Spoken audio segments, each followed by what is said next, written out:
Let's get into the running back conversation. I think it is fascinating what you said because it's a deep pool for this year's draft. But, I mean, my goodness, Saquon Barkley showed you what the value of a running back can be.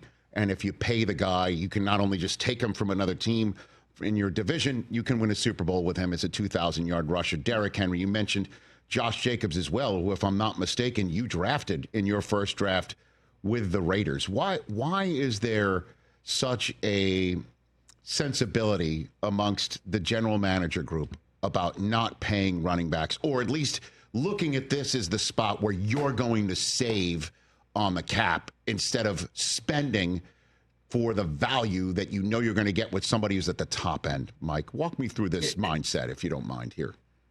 It's supply and demand and financials, Rich. And it's the opposite of the quarterback conversation. We don't have 32 starting quarterbacks in the NFL. So we push them up in the draft and we pay them money. The running back position, a little bit like a guard, a little bit like a safety, a little bit like an off the ball linebacker. When you think there are enough of those guys coming out of college football to staff starting rosters throughout the NFL, they don't get paid as much. Supply and demand. I think the general manager world in general kind of got caught up with, well, we can go get an Isaiah Pacheco in the 7th round and win a Super Bowl. And you can. And I don't deny that in the third day of every draft, there are quality running backs.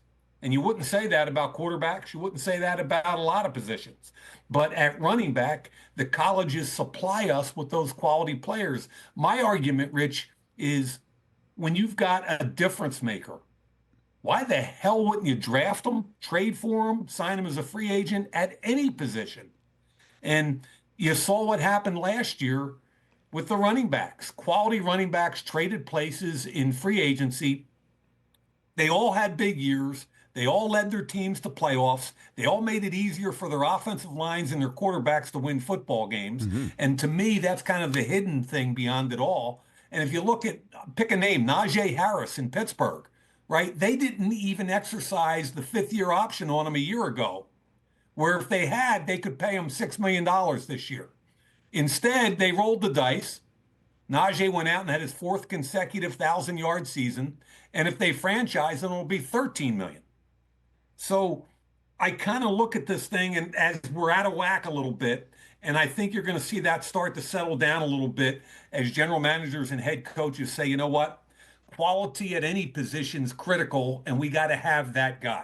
Catch the Rich Eisen Show every single day on the Roku channel, 12 to 3 Eastern, for free.